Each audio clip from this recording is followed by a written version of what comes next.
This is episode 6 of Teaching in Higher Ed, 8 seconds that will transform your teaching. Produced by Innovate Learning, maximizing human potential.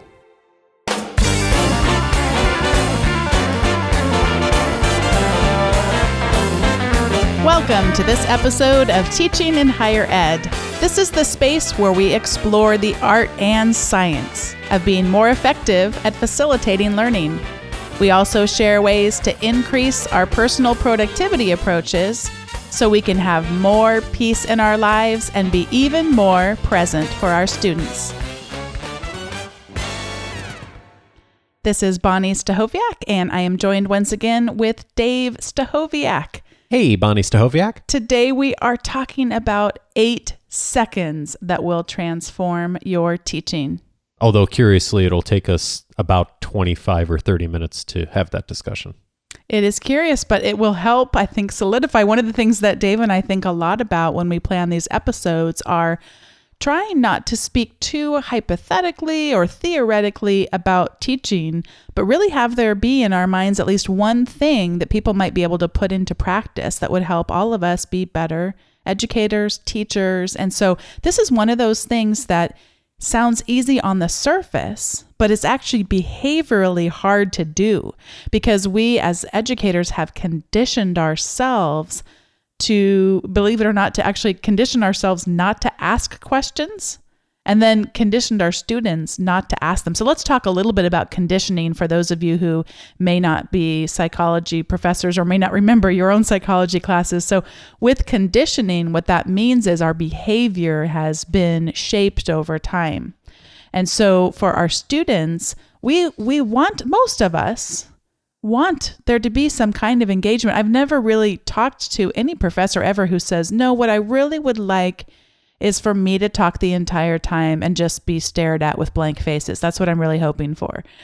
But sometimes I've had professors who have said, gosh, they're in my case, I teach traditional age undergraduates. So people might say, oh, they're just too young, or some people might say, oh, they're just not interested in learning, or they're too uncomfortable to ask questions or whatever. And so they've over time just decided it didn't work in the past, whatever it was they were trying. So we're going to talk about 8 seconds that you can use that will really transform your teaching and will break the conditioning that some of us have made for our students, break them of that habit that they might have gotten into, and then also break it for ourselves to help us see the power of being able to ask questions and engage with students and actually have that dynamic working. So let's first talk out about how we have conditioned ourselves and our students not to engage in questions, that type of dialogue. So how this typically goes is that a professor might ask a question and then answer their own question. So you've probably seen this, not just professors, Dave, I'm sure you've seen this with lots of public speakers. And so someone would say, tell me, what is the 4th P of marketing? Remember, the 4th P of marketing is price. So price is, so we ask a question, then we end up answering it ourselves because clearly no one knew the answer, right?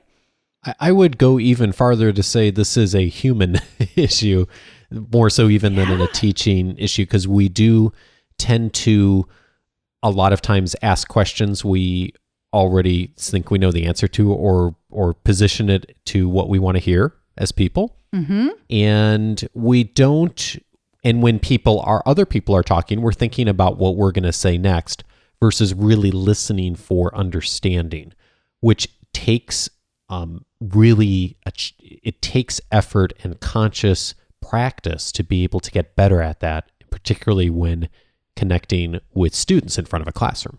And it can be so awkward. I remember what a big transition it was for me. My background in teaching was in the corporate world. And so I was accustomed to presenting in front of audience. I was in the franchise industry for a lot of my early career. And so I mean, I might have been presenting to a group as small as 20 and as large as 2,000, and I was a hoot. So I would say things and people would laugh. They'd laugh even if it wasn't funny. Just to be polite, they would laugh. And then to go into the climate of a typical, if there is such a thing, typical undergrad class, people don't laugh. Even if it's funny, sometimes they don't laugh. Or just sometimes if they don't find it funny, they're surely not going to laugh. But even if it's funny, sometimes there's sometimes a social awkwardness, particularly I found when I teach freshmen. They're especially early on in their freshman year. They're all just trying to figure out what this all is all about. So I was an entirely different audience. And so we just know it can be awkward. It can be awfully awkward. And so we condition ourselves. I'm not going to ask that question again because I asked a question and everyone just looked at me and it was awkward for all of us, for me and for them. And I don't want to do that again. So I'm not going to ask questions, or if I'm going to ask a question, I'm going to quickly answer it because that's the way we're going to roll from here on out. And I think this is also challenging at like the graduate level or in graduate programs where you have a lot of institutions have more of a cohort model where a group of people have been going through classes together, and it is the faculty member who changes over time. And some of those groups they all develop their own dynamics. And I've come into cohorts where the dynamic has clearly been set of we are pretty quiet during a class. Mm-hmm. And so that's not an easy thing to overcome, especially when a cohort is a year or two in with each other. You're inheriting the culture of that cohort as a faculty member. And so I found that to be a struggle on the opposite end too, of now we have a norm that's been established in this group of how we're going to process information in a class and how we're going to dialogue or not. And if that norm is different than my teaching style, I have to adapt and I have to think of what am I going to do to meet them halfway, but also to challenge them to dialogue and interact in a way that I know will be helpful to them in taking the theoretical material in the classroom and be able to apply it practically in their work and in their research. I'm cracking up. I don't think I told you this, Dave, but speaking of cultures that cohorts can create, one of the things that the doctoral class I just finished, the way it was structured was there were some face-to-face experiences, and then there were also asynchronous, meaning at their own pace modules they would go through different weeks. But then there was also live synchronous sessions online. And if you've done that, anyone listening that's done those synchronous live sessions, these people are educators. And so they're working all day, teaching all day, or superintending all day, or all of that. And then to come for almost 2 hours to an online session, it can be pretty low energy. So I had been reading an article about, Dave and I are really into our Fitbits, the pedometers we use that track our steps and things. And so I had been reading an article just about how we were not designed to sit down. And so for them, we would, in between each one of their presentations, when they would present to each other, we would do a quick stretch break. And you can see each other on video camera. They're on webcams and I'm on a webcam. So in between every presenter, everyone would stand up and do their big stretch. And they really did say what a difference that made, just bringing their energy level back up. And then we did it again when we came to our face-to-face session where we closed out the class a couple weeks ago. And it cracks me up because you're speaking and I'm thinking, I broke the cohort. For the next professor is going to be, what is going on here? Why are these people standing up all the time in between? Because it just would be really kind of random if you didn't know that was the case. Although actually the woman who's teaching the class after me did go and sit in my half day. So she'll know. But in the future, other people are going to be thinking, what on earth just happened here? It's so funny how we can create these little subcultures and cohorts. And someone will say, well, there was that crazy woman we had as a professor back a while ago. So at any rate, let's talk about I want to look at the process. And then, by the way, this is going to get back to 8 seconds, right? So I want to look at the process. What has to happen before a student will answer a question in a class? What actually has to transpire? So first of all, I ask a question, right? Then the student has to process what's just been asked. In communication models, this is called encoding. No, sorry, this is called decoding. What I do is encode it and communicate it, and then the student has to decode it. We hope, by the way, they're decoding in somewhat of a similar fashion of what we had meant to ask, but there's lots of room for miscommunication there too. There always is. Communication is messy. So they are decoding the question. They're actually processing it in their brain. Then the student has to see if he or she can formulate an answer to the question. So actually figuring out what is the answer for themselves. That takes some time, right? Then the student has to formulate an answer in his or her head. How will they convey their answer? And of course, this can really, really depend on just how comfortable are they with themselves and with their answer and how they want to say it. There's so much thought that needs to go into that. And particularly for me, working with the 18 to 22-year-olds, they're discovering their own identities and there's still some insecurity there. I mean, all of us at any age can have insecurity.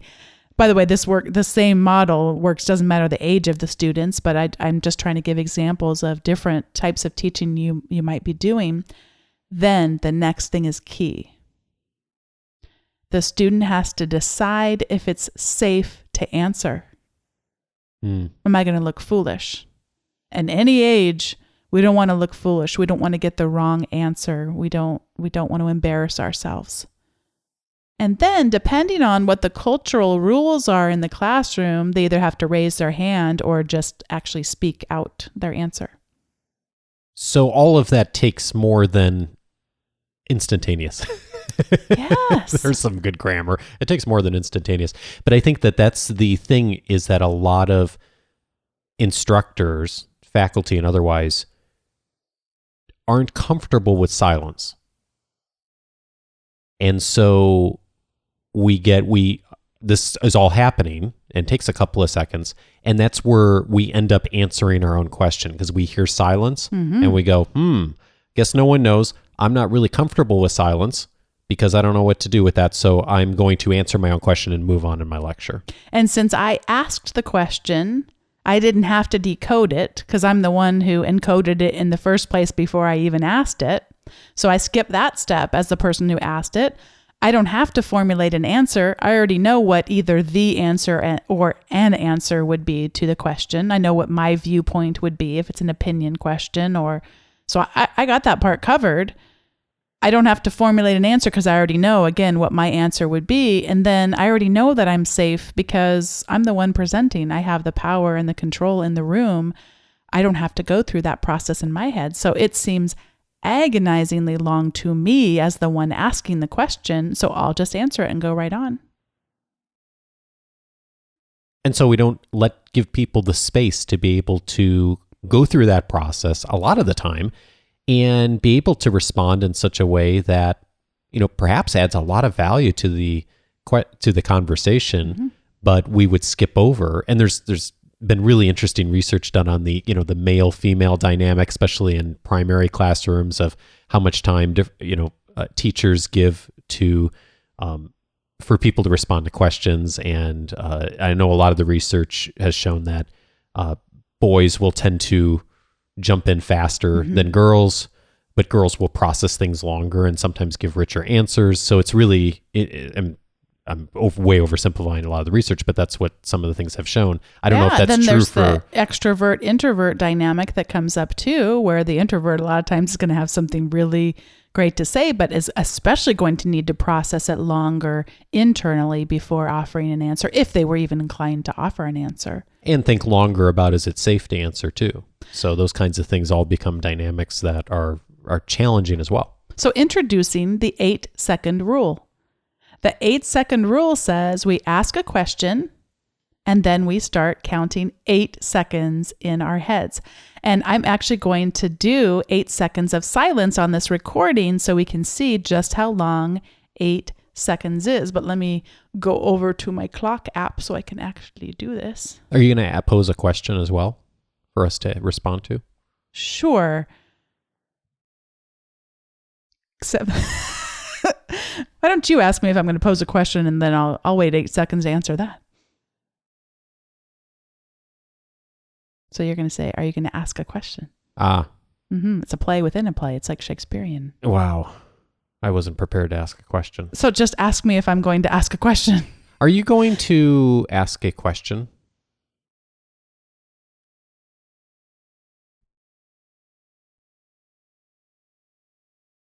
That was 8 seconds. That's a long time. It is a long time. So if you're listening, you might be thinking, oh, that was just agonizing to listen to you, and I know what you were doing. Here's the key, though. You hardly ever are going to get to 8 seconds. I have been using the 8-second rule for longer than I care to admit, and it has worked in every instance except for one. When students know about the 8-second rule because I've taught it to them and they are messing with my head. Because what's happening is, yes, we are leaving time, by the way. So we're leaving time for those processes to take place that I described earlier. But we're actually manipulating students too. And I'm going to be really forthright about that. You are manipulating them, students or whomever you're presenting in front of. People don't like that silence. They don't like the silence more than they don't like risking speaking in public. So you'll actually be able to manipulate them, say, oh, this is not comfortable, awkward. I'm going to answer the question. And it helps them free up that feeling of risking saying an answer that might be wrong or might embarrass them in some way. But you've started to condition them that you actually want an answer. And then you reward them for answering. And we will be talking in future shows more about types of questions to ask and how to approach that. But I wanted to start here with the 8 seconds because it works even if you asked a bad question. It really does work. And so, but the key is counting the 8 seconds in your head and not answering your own question, not asking the question again in a different way. But, and maintaining the eye contact too, because that does a number too. By having eye contact with different students, you'll just see them. That'll be the most that they'll have that fearful look. Oh, she's looking at me. As opposed to turning around and looking at a PowerPoint or glancing at your computer or your notes or something like that. I would not advise staring at the same student the whole 8 seconds, but to do maybe 2 seconds to one student, 2 seconds to another student. And not be afraid of that. By the way, if you wonder if you have stared at them for too long, human behavior is they'll actually look away when you've looked at them too long. So you don't have to really worry about that too much because it's kind of just a natural thing that happens. So the 8-second rule, you ask a question and you wait the 8 seconds and you will start to get a response from students. And then you'll start to condition them that you really do want to engage. And then you're not even going to have to get even close to the 8 seconds because they're going to start to learn behaviorally without you even being outward about what you're doing. You are teaching them, you are conditioning them to engage. I thought of one other thing that goes along with this, Bonnie, that I've used over the years and it's been helpful. I think I learned this as a Dale Carnegie instructor years ago. One of the things that I was taught is to the best that you can, to not allow someone to be alone in a negative. So if someone says something or contributes something in a classroom format and it is wrong, like if there was a yes or no question or a black or blue or black or white question, and they end up being wrong or they give an answer that isn't correct for whatever reason, is to cushion that in some way, of say something like, I could see how you could come to that conclusion, or that's a common perception about this. Or even if you've once believed that too, that's actually something that I thought too at one point.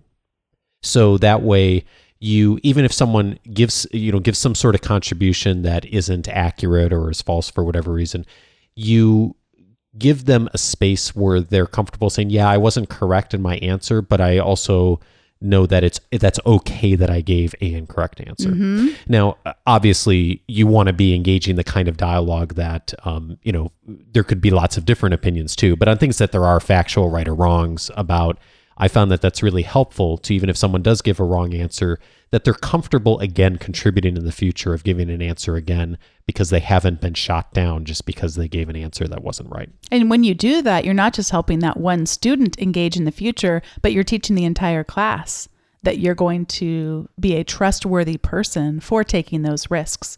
Because if they're the ones who are wrong the next time, they see how you've responded to another person who was wrong. And I think that is something that a lot of leaders, and I put faculty into this category too as leaders, they really do set the tone in the classroom.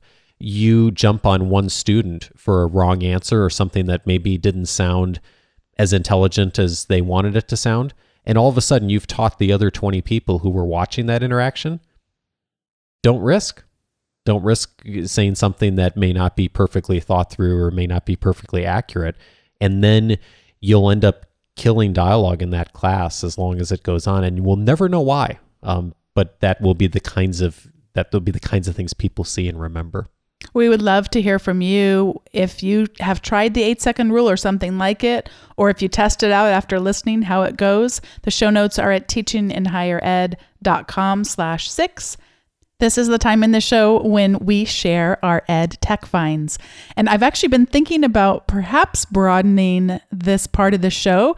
I love talking about educational technology tools, but I also love just great finds. And today's tool, you'd have to really make a stretch that it's actually related to education, other than that we will often bring one of these with us when we teach.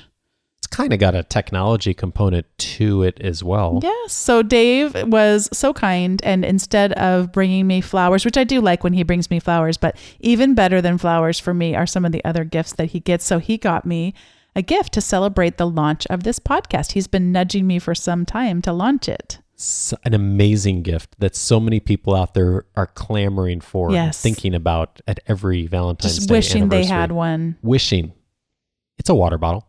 It's a water bottle, and it's a water bottle that's put out by a company called Evernote, which we've talked about a couple times on the show, and we do plan on, I use it so much as a part of my teaching and my personal knowledge management system called Evernote. It's a cloud-based notebook system, but they're really broadening what they have to offer, and it includes different types of office products, including these really neat-looking sticky note holders. Don't get me started. Some really neat bags, a wallet, and including a water bottle. So when I opened the gift from Dave, my first thought was, a water bottle. We have lots of those, but this one's beautiful. It is beautifully designed. Oh, it's gorgeous. The Evernote green. It's really cool. It's stunningly beautiful. But the technology inside makes it like a thermos, but without carrying the weight of a thermos. So it'll keep cold beverages cold for up to 24 hours. And hot beverages hot for up to 12. I've not tried it with hot beverages yet because it's really hot these days.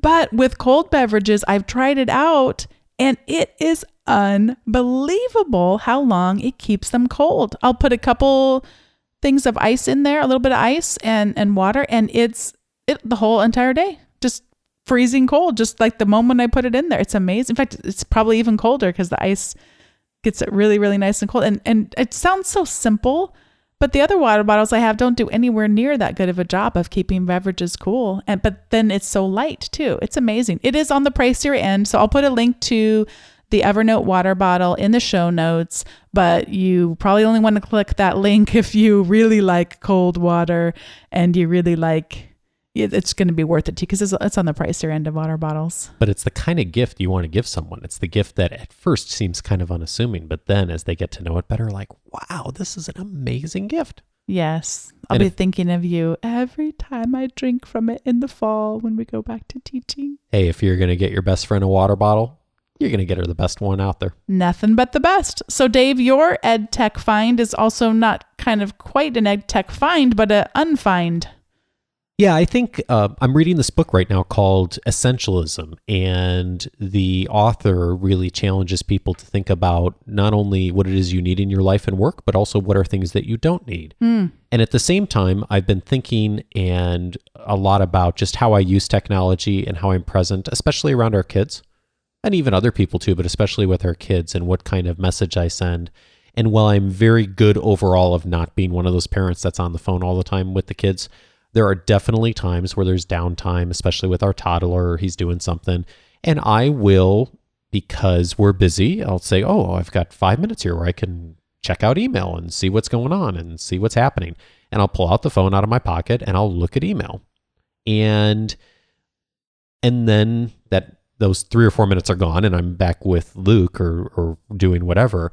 But just by glancing at what's going on, I am getting my mind into something that's going on in email or a work-related thing or a student-related thing that then I'm thinking about, even after I've put the phone away. And so I'm physically there with him, but mentally now I'm starting to think about something I saw in email or something urgent that's come up. And the reality is I'm not I don't do the kind of work, either our consulting or training business or anything like that, where it's exceptionally rare that anything of urgency comes over email. And even when it does, someone would call or something like that. And so I really started thinking about it last week. Like, what real benefit is there to having email in my pocket? Because I don't ever respond. So it's not like I'm going to do anything with the email I'm seeing. It's just more of that constant wanting to be stimulated by what's going on in the world. But the reality is I don't respond. I don't do anything with that information other than think about it in a place that I can't do anything with that knowledge. And so I turned off email on my iPhone about 4 days ago. And I just went all the accounts and I just said off. I can turn them back on if I really needed to. Actually, we were somewhere this weekend that I did need access to email. I needed to get access to something, so I turned it on briefly just to send something. And I have found that it has been such a freeing experience. I find mentally I'm so much more focused, so much more present just with the kids this past few days. And again, I'm not a crazy person on the iPhone with email, but I'm realizing how much I did look at it now and how much mentally that would take me away from where I was. And so I'll report back on that. Right now, it's just a 1-week experiment. My class I'm teaching right now, we all made some commitments on things we were going to do different in our communication this week, and this was my commitment. So I will report back on what happens with that. But for now, I'm really happy to not be tied to email on my phone and to sit down when I'm at the computer and using the time when I can actually respond to it. That's so great. What a wonderful gift you're giving to yourself and to our family and your students, modeling that for them. Yeah, we'll see what happens with it. We would love to hear from you about any EdTech finds or unfinds that you want to share with us at teachinginhighered.com/6. That's where you'll find the show notes and where you can comment. And speaking of gifts, you could get a gift right now. You could. At this minute. At this second. At this second. You could go onto email. Not if you're driving. No, don't go on there. Go to teachinginhighered.com/subscribe. You will get on the weekly updates for this podcast, all the show notes and articles, but you'll also get Bonnie's guide to 19 different essential EdTech tools, right? Yes. And it's a great guide. It goes over a lot of things we talked about on this show, but a whole bunch of other stuff too. So check it out. teachinginhighered.com/subscribe. Thanks for listening. See you soon.